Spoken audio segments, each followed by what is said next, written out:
Muraho neza.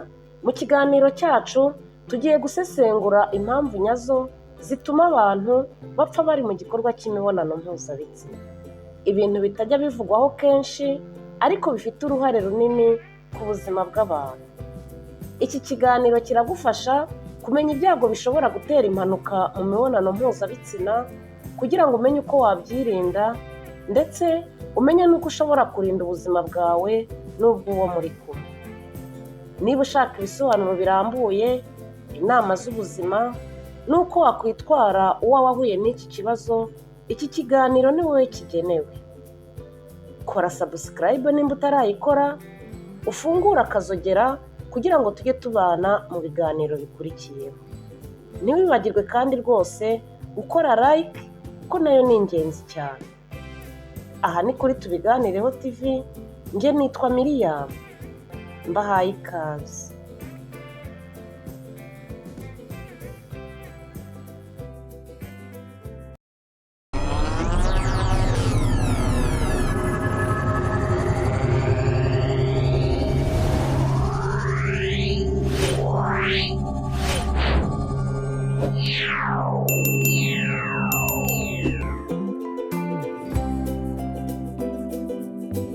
Abantu bapfa bari mu gikorwa cy'imibonano mpuzabitsina biba byatewe n'impamvu zitandukanye zishingiye ku buzima bw'umubiri cyangwa se zishingiye ku miterere y'igikorwa barimo. Turebere hamwe impamvu zitera urwo rupfu rwo mu mibonano mpuzabitsina. Impamvu ya mbere ni ikibazo cy'umutima.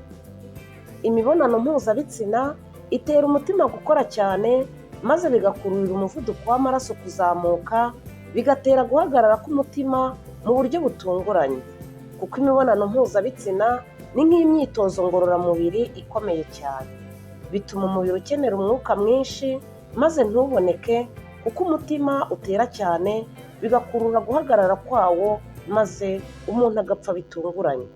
Ariko rero ibi bikunda kuba ku bagabo cyangwa se ku basore bakora igikorwa cy'imibonano mpuzabitsina banyoye ibinini byongera ubushake, batabanje kugenzura bihagije niba umutima wabo ubasha kubyihanganira. Impamvu ya kabiri ni ukunanirwa guhumeka. Mu gikorwa cy'imibonano mpuzabitsina hari ibintu byinshi bishobora gutuma umuntu abura uko ahumeka maze bigakururira umwuka guhagarara. Urugero nko guhoberana cyane cyangwa kumanika ijosi bikabije maze bigatera tarashe kwifunga ariho umwuka wari bunyure. Nuko mu gihe umuntu akirwana no kwigarura mu buryo bwiza kugira ngo abone uko ahumeka, agahita agwa muri koma, akagendera ko uko umwuka utagishoboye gutambuka neza muri tarashe. Ikindi kandi umuntu wasinze cyangwa se uwafashe ibiyobyabwenge maze akaryama muri pozisiyo idakwiye kubera kutikontorora no gushaka gushimisha bihagije uwo bari kumwe, bituma umwuka uhagarara agapfa akiri mu gikorwa cy'imibonano mpuzabitsina. Impamvu ya gatatu ishobora gutuma umuntu ahura na runo rupfu rutunguranye ari mu gikorwa hagati ni ibibazo by'ubwonko. Mu gikorwa cy'imibonano mpuzabitsina umuntu ashobora kugira ikibazo cya stroke itewe n'uko umuvuduko w'amaraso wazamutse cyane, maze circulation sanguine mu gice cy'ubwonko igakora nabi, bikarangira imitsi ituritse, umuntu akagira accident vasculaire cerebrale, akavira imbere mu bwonko cyangwa se akagira stroke. Iyo ubwonko butabona umwuka uhagije cyangwa se amaraso ahagije ngo ageremo, umuntu ashobora gutakaza ubwenge maze agapfa akiri mu gikorwa, kubera ko mu bwonko habayemo igisana sirikwi, hanyuma ogisijene ntigeremo. Nta kindi gikurikiraho rero uretse kugwa muri syncope cyangwa se kugwa mu gisana koma y'umwanya muto, ariko kuko ubwonko butari kontrole neza, butari gukora igikorwa cyabwo uko kigomba kubaho, nta ogisijene ihagije irimo, nta maraso ahagije ari gutemberamo, umuntu ahita aguma muri iyo koma agaproronja direkite, umwuka ugahita uhera maze agapfira mu gikorwa cy'imibonano mpuzabitsina. Impamvu ya kane ni ibinini baba banyoye cyangwa ibiyobyabwenge.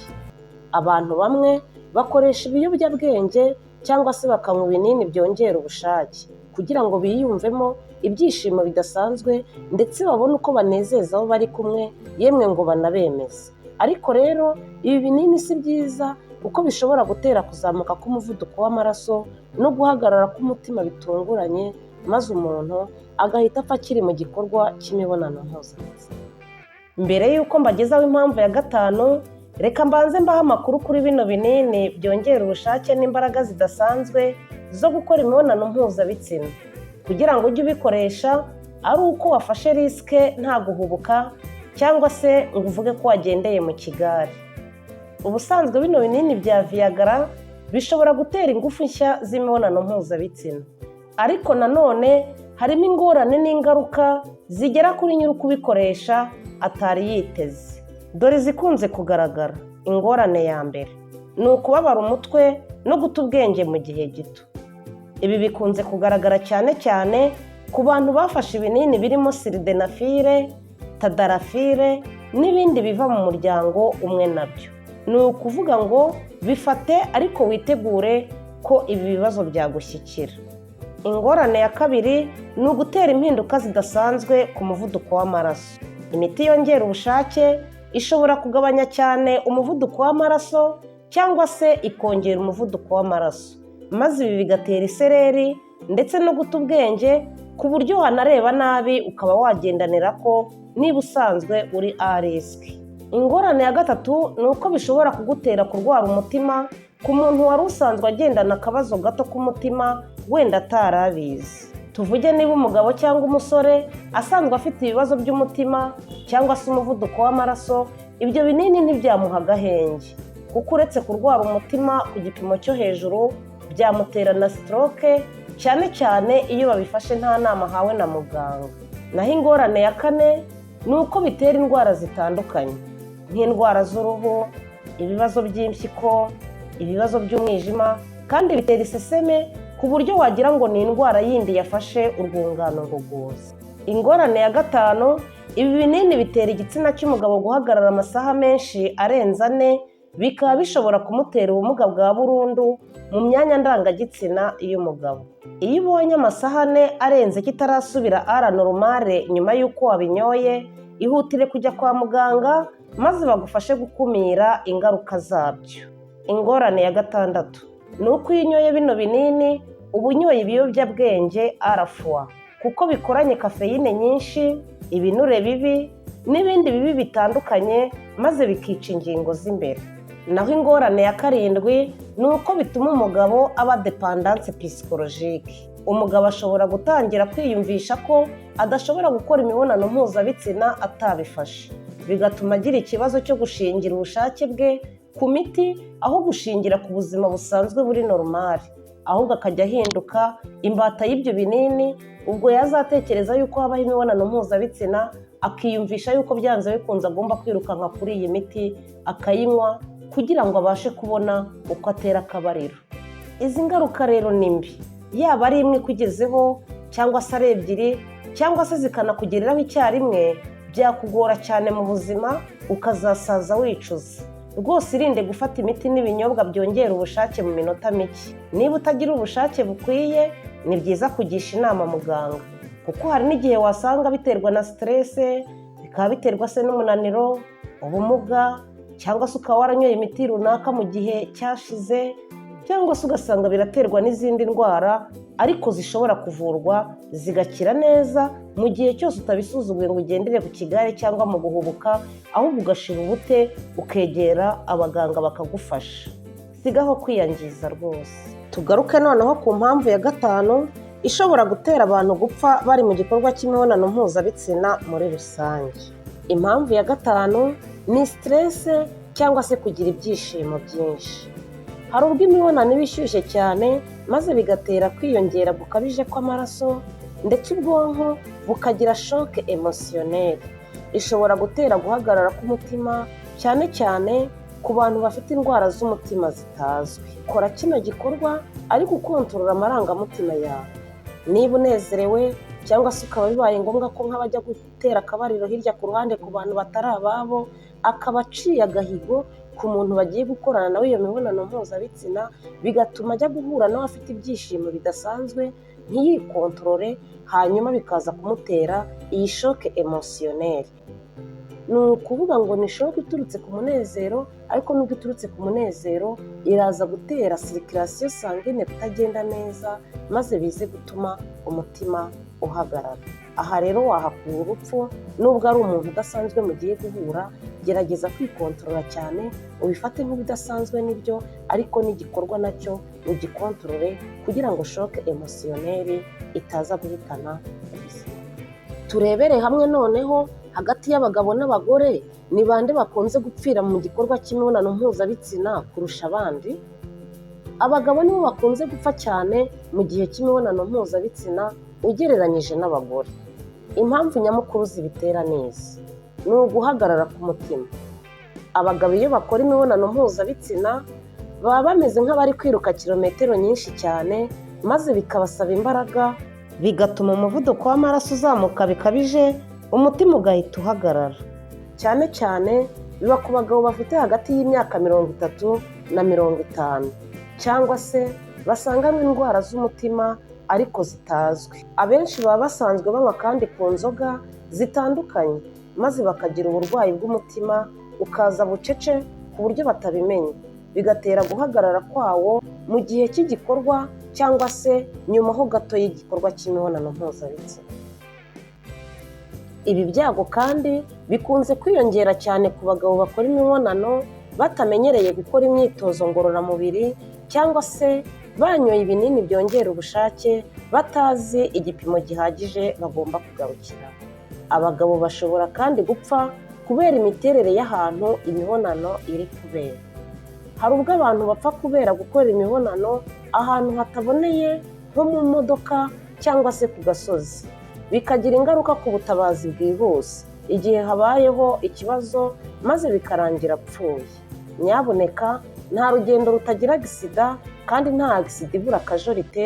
Jya ukora igikorwa mu gihe gikwiye, uri ahantu hakwiye no mu buryo bukwiriye, kandi witonze, nta marushanwa. Icyo wakora mu gihe umuntu atakaje guhumeka ari mu gikorwa cy'imibonano mpuzabitsina: niba umuntu ananiwe guhumeka cyangwa se akaba atakaje ubwenge mu gihe cy'imibonano, hita umushyira ahantu ahumeka neza, utunganye ingingo ze neza, maze aryamire ku rubavu kugira ngo umwuka ubone uko uhita. Suzuma niba umutima ugitera, unarebe neza niba umwuka utangiye guhita. Hita uhamagara ubutabazi bwihuse. Mu Rwanda ni uguhamagara 112. Niba ubona umutima udatera, atanahumeka, tangira kumukorera reanimasiyo kardiyo-pulmoneri, bisobanuye ko ukora ubutabazi bwo gusubiza umutima n'umwuka mu kazi. Ni uburyo bukoreshwa gusa igihe umuntu yahagaritse guhumeka, cyangwa se mu gihe umutima wahagaze, aho ushyira amaboko yawe mu gituza cy'ufite ikibazo, ukajya upompa, ukora kompresiyo, hamwe no guhuza umunwa ku munwa, ugakora icyo bita bushe a bushe, kugira ngo umwuka wongere winjire mu bihaha n'amaraso atembere mu mubiri. Uhuza umunwa wawe n'uwe, ukajya umupompa umwuka uri no gukanda mu gatuza, maze umwuka ukongera ugatambuka uko byari bisanzwe, umuntu akazanzamuka. Icyo kwitonderwa: reanimasiyo kardiyo-pulmoneri ntabwo ifitanye isano n'imibonano mpuzabitsina. Ikoreshwa gusa mu gutabara umuntu uri gupfa cyangwa se umaze guhagarika guhumeka, bitewe n'ikintu icyo ari cyo cyose kiba cyabiteye, atari ukuvuga ngo ni imibonano mpuzabitsina gusa. Igihe umuntu umwuka we wahagaze, bavuga ko yapfuye cyangwa se ari mu bihe by'ubuzima bumeze nk'urupfu. Icyo gihe rero igikorwa cy'urukundo ntikiba kigishoboka.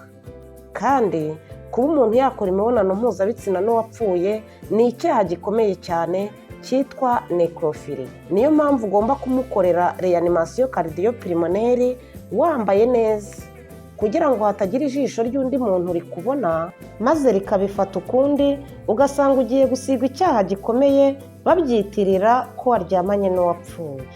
Icyo nagarukaho dusoza ni uko imibonano mpuzabitsina ubwayo idasanzwe iteza urupfu ku bantu bafite ubuzima bwiza, ariko ku bantu bafite indwara z'umutima, umuvuduko w'amaraso, cyangwa se ibibazo by'ubwonko, ni byiza kubanza kugisha inama muganga mbere yo gukoresha ibinini cyangwa se gukora imibonano mpuzabitsina ikaze cyane, bitewe n'uko wiyumva n'uko witeguye ndetse n'uwo mugiye kuyikorana. nko mu gihe umuntu yumva afite umunezero udasanzwe ndetse yumva afite uwo agomba kwemeza cyangwa se kwiyemeraho, ni ngombwa ko abanza akagisha inama muganga cyangwa se agakora check-up y'umubiri we kugira ngo ingingo zimwe na zimwe atazi uko zihagaze azimenye muri uwo mwanya, maze aze kumenya uko yitwara muri icyo gikorwa.